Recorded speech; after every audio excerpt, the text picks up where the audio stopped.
जय मसीह, praise the Lord. क्या आपने कभी उपवास रखा है? और अगर आपने उपवास रखा है तो किस तरह रखा है? और आपने उपवास प्रार्थना किया है और आपने उपवास प्रार्थना किया है तो आपको उसका फल मिला या नहीं मिला? और उपवास प्रार्थना के लिए हमें बाइबल क्या कहता है, हमें उपवास कैसा रखना है, उपवास प्रार्थना कैसे करना है, बाइबल हमें क्या बताता है, बाइबल हमें क्या कहता है। आज हमारे इस दुनिया में बहुत सारे भाई बहन उपवास तो रखते हैं, वो ऐसे उपवास रखते हैं, उनकी उपवास की बातें हर कोई जानता है कि आज इस भाई का, आज इस बहन का उपवास है, उसने उपवास रखा है, इसलिए उसका चेहरा उदास है, इसलिए आज वो कुछ खा नहीं रही है, कुछ पी नहीं रही है।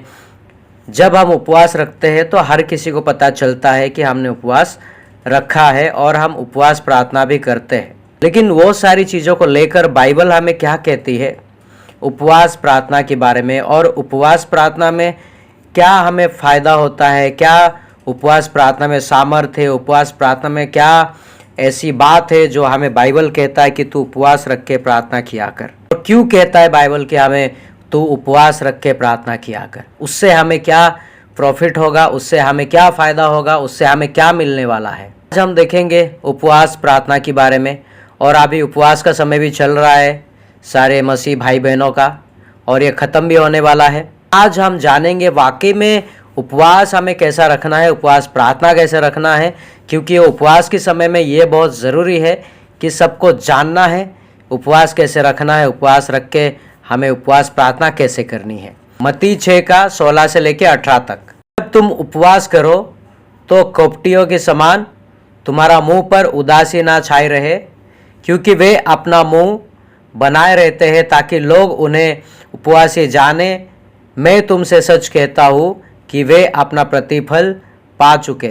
परंतु जब तू उपवास करे तो अपने सिर पर तेल मल और मुंह धो, ताकि लोग नहीं परंतु तेरा पिता जो गुप्त में है तुझे उपवासी जाने। इस दशा में तेरा पिता जो गुप्त में देखता है तुझे प्रतिफल देगा। बहुत सारे भाई बहनों को हम सब ने देखा होगा, उनकी चेहरा उदासी हुई रहती है, उनकी चेहरा में मायूसी छाई हुई रहती है। वो इसलिए होता है कि लोगों को पता चले कि ये भाई ये बहन उपवास रखती है, नहीं ये परमेश्वर को बहुत मानते हैं, परमेश्वर के रास्ते पे चलते हैं। ये खुद को साबित करने के लिए वो लोग ऐसा उपवास रखते हैं कि नहीं, मैं परमेश्वर को जानती हूँ, मानती हूँ, या जानता हूँ, मानता हूँ, परमेश्वर को फॉलो करता हूँ। लेकिन परमेश्वर का वचन कहता है जब तुम उपवास रखो तो किसी को पता नहीं चलना चाहिए। तुम चेहरा धोते रहो, सर पे तेल मलकर उपवास रखो, एकदम फ्रेश दिखो, ताकि किसी को पता ना चले कि तुमने उपवास क्यों रखा है, तुम्हारा उपवास का प्रार्थना कैसा है। पवित्र शास्त्र हमें ये कहता है, और कहता है तुम्हारा पिता जो गुप्त में है वो तुम्हें उसका प्रतिफल देगा। हमें अन्य लोगों की तरह नहीं होना है। हमें हर किसी को ये नहीं बोलना है कि आज मेरा उपवास है, मैंने उपवास रखा है, नहीं बोलना है। हमें जिस विषय के लिए हमने उपवास रखा है सिर्फ और सिर्फ वो हमारे पिता को पता होना चाहिए और हमें पता होना चाहिए। आज बहुत सारे भाई बहन एक दूसरे को बताते हैं, चाहे वो कलीसिया में हो या चाहे वो घर पे हो या फिर ऑफिस में हो। कोई पूछा तो बोलते नहीं, आज मेरा उपवास है, आज मैं नहीं कुछ खा सकता, आज कुछ पी नहीं सकता, चाय कॉफ़ी तो बिल्कुल नहीं पी सकता। वहाँ पे ऐसे बताया जाता है। लेकिन हमें, अगर हम ऑफिस में है तो हम अपना दिमाग लगा सकते हैं। परमेश्वर ने हमें दिमाग दिया है। आज मेरा मन नहीं है, मैं आज चाय नहीं पीना चाहता या कॉफ़ी नहीं पीना चाहता, तो वहाँ पे आपको कोई पूछेगा नहीं कि क्यों नहीं पीना चाहता है। वहाँ पर ना उसको पता चलेगा कि आपने उपवास रखा है, ना किसी और को पता चलेगा कि आपने उपवास रखा है। आपका जो पिता जो स्वर्ग में है, जो स्वर्ग से देखता है, जो गुप्त में है, सिर्फ और सिर्फ उनको पता चलेगा और वही आपको उसका प्रतिफल देंगे। क्योंकि वचन कहता है तू कपटियों के समान ना रख उपवास, क्योंकि उन लोगों की चेहरों पे उदासी छाई हुई रहती है और चेहरे पे मायूसी होती है, ताकि उनको कोई पूछे कि हाँ इसने उपवास रखा होगा इसलिए ऐसा है।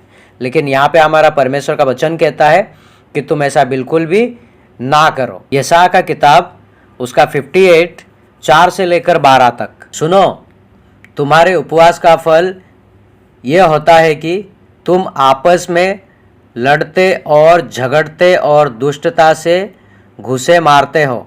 जैसा उपवास तुम आजकल रखते हो उससे तुम्हारी प्रार्थना ऊपर नहीं सुनाई देगी।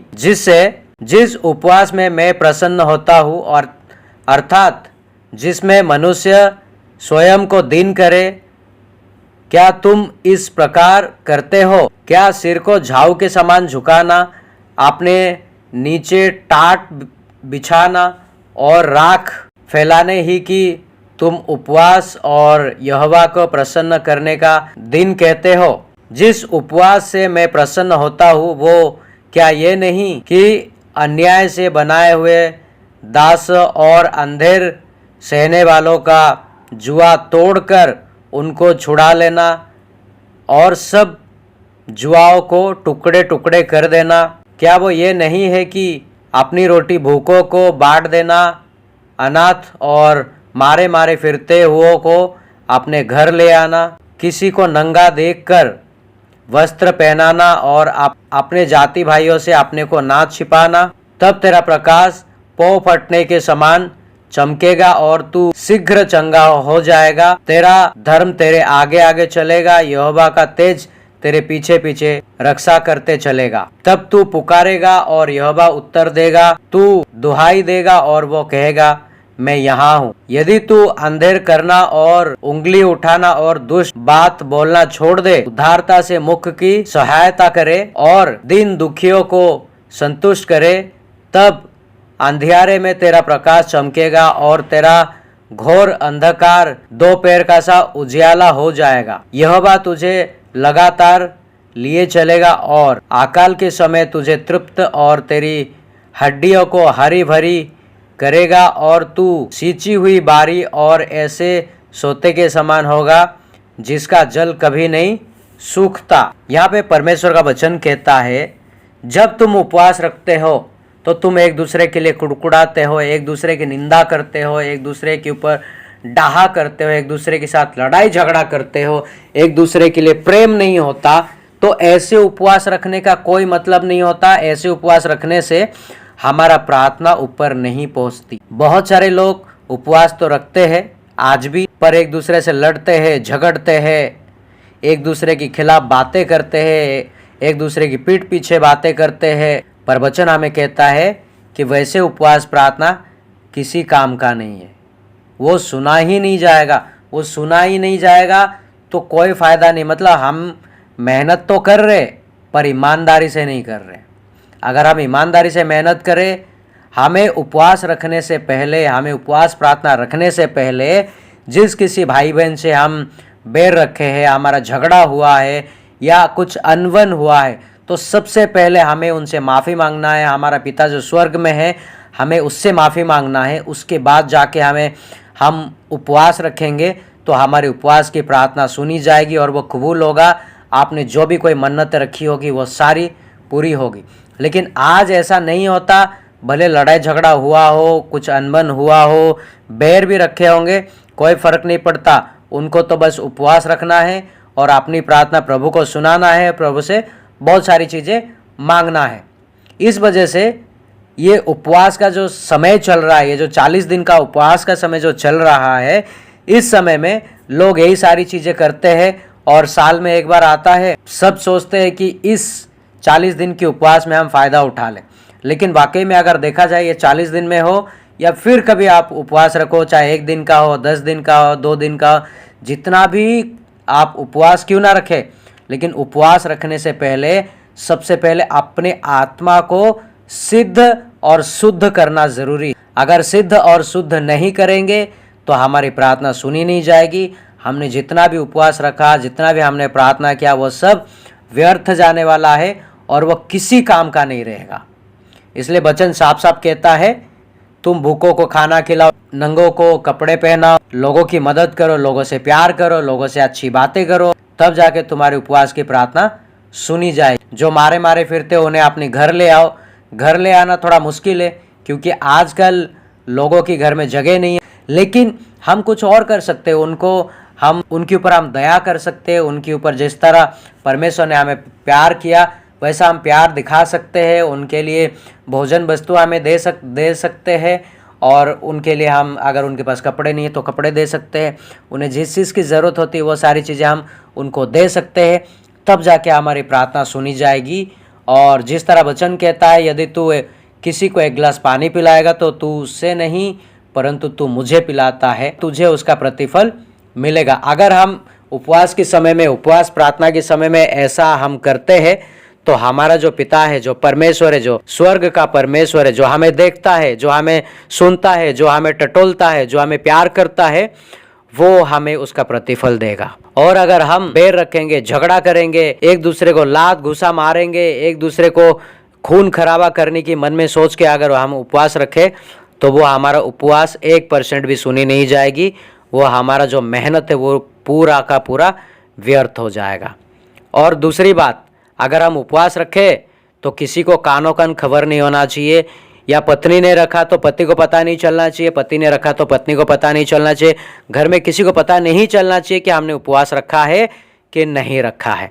क्योंकि ये उपवास जो है हमारा और परमेश्वर के बीच में है, किसी मनुष्य के बीच में नहीं है। जब हम उपवास रखें तो हमारी ये बातें और हमारा जो काम वो गुप्त में होना चाहिए, क्योंकि हमारा परमेश्वर गुप्त में है, वो गुप्त में देखता है और गुप्त में देख के वो हमें प्रतिफल देगा। इसीलिए हमें हमारा उपवास को इस तरीके से रखना है और चेहरा कभी उदास ना हो, चेहरे पे कभी मायूसी ना हो उपवास के टाइम पे, और परमेश्वर की महिमा हम करते रहे। और हमारी जो भी मन्नतें होगी, जो भी हमने परमेश्वर से मांगा है, वो डेफिनेटली परमेश्वर कबूल करेंगे और वो देंगे, क्योंकि उसने खुद कहा है उपवास प्रार्थना में तू मुझे पुकारेगा, मैं तेरी सुनूंगा और मैं कहूँगा देख मैं यहाँ हूँ। वाकई में परमेश्वर हमारी सुनेंगे और हम उनको पुकारेंगे तो हमारे पास आएंगे वो, और हमारी सारी ज़रूरतों को भी वो पूरा करेंगे।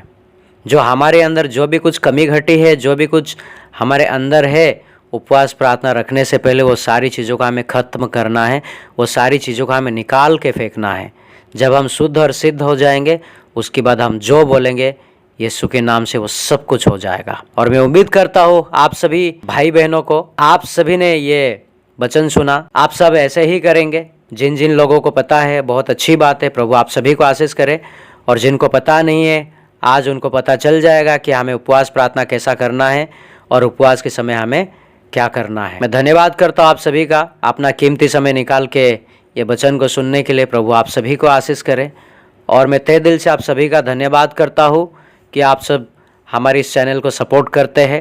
प्रभु आप सभी को सपोर्ट करे, आप सभी की ज़िंदगी में प्रभु आपको बरकत दे। जो भी कामों में आप हाथ डालते हो वो आपका सफल हो, और प्रभु के साथ जुड़े रहिए, एक दूसरे के लिए प्रार्थना करते रहे, एक दूसरे के लिए दुआ करते रहे। मसीह भाई बहनों को अच्छी ज़िंदगी दे और खूबसूरत सा ज़िंदगी दे, ताकि परमेश्वर के चरणों तले सारी ज़िंदगी बिता सके। और मैं उम्मीद करता हूँ आज का वचन आप सभी को अच्छा लगा होगा। इस उपवास अगर हम ऐसा रख के प्रार्थना करेंगे तो हमारे उपवास प्रार्थना में ताकत होगा, सामर्थ होगा। ऐसा जिस किसी के लिए हम प्रार्थना करेंगे, मुर्दे जी उठेंगे, लंगड़े चलेंगे, गूंगे बोलेंगे और बहरे सुनेंगे, और शैतान थर थर कांपता हुआ भागेगा। क्योंकि परमेश्वर का वचन कहता है कि तुम्हें आत्माओं को बस में करने का अधिकार मिला है। वो तब होगा जब हम उपवास रखेंगे सही रीति से, सही तरीके से, और हम प्रार्थना करेंगे तो हम सब कुछ परमेश्वर के नाम से, प्रभु यीशु के नाम से हम कर सकेंगे।